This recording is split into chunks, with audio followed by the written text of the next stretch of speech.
Bonjour, aujourd'hui je viens vous parler de la crise de la quarantaine. C'est quoi la crise de la quarantaine? C'est un peu la crise d'ado qu'on n'a pas pu faire quand on avait 15 ans et qui va se reporter malheureusement à partir de 40 ans. Il y a quelques personnes qui sont un peu plus précoces qui vont commencer plus tôt, mais en général il va y avoir une espèce de poussée du magma intérieure très forte qui va vous pousser à avoir envie d'être libre, de faire ce que vous voulez, éventuellement de changer de boulot si c'est pas le job de vos rêves, de changer de conjoint si vous vous sentez un peu limité.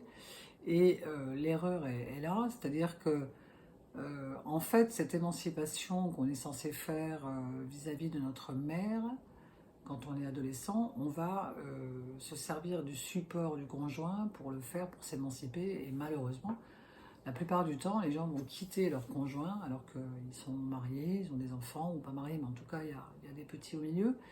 Et je trouve ça bien dommage parce que quand on ne sait pas lire ou quand on ne sait pas ce que c'est que la crise de la quarantaine, on va quitter quelqu'un qui n'est pas la bonne personne, puisque, sauf si c'est un avatar de mère toxique, hein, mais en général, on va quitter sa femme au lieu de quitter sa mère. Et on va retomber sur un profil similaire, puisque c'est le jeu. On attire les mêmes personnes si on n'a pas réglé le problème et si surtout on croit que le problème est à l'extérieur.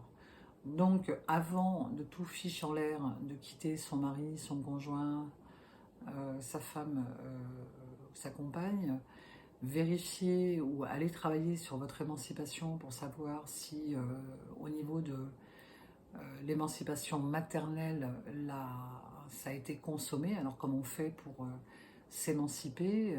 Il faut travailler sur les attentes envers les parents et les attentes des parents envers vous. C'est-à-dire qu'il y a les attentes du nourrisson, il y a les attentes de l'enfant, il y a les attentes de l'adolescent.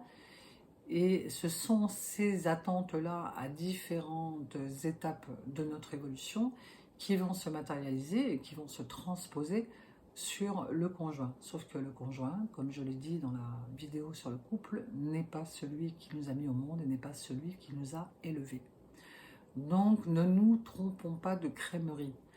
La vérité, c'est que, alors moi je trouve que les constellations, c'est un bon moyen pour mettre en exergue et en lumière un peu la problématique.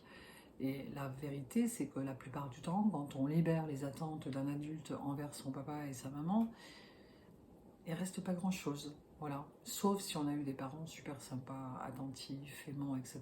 Sinon, on n'a rien à se dire, on n'a même plus envie d'y aller, leur rendre visite, etc.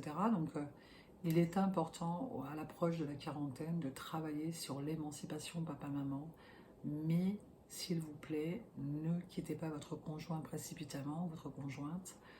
Reconnaissez que les blessures du passé vous rattrapent et qu'il faut s'en libérer, mais chacun de son côté. C'est pas 50% chacun de responsabilité, c'est 100% chacun de responsabilité.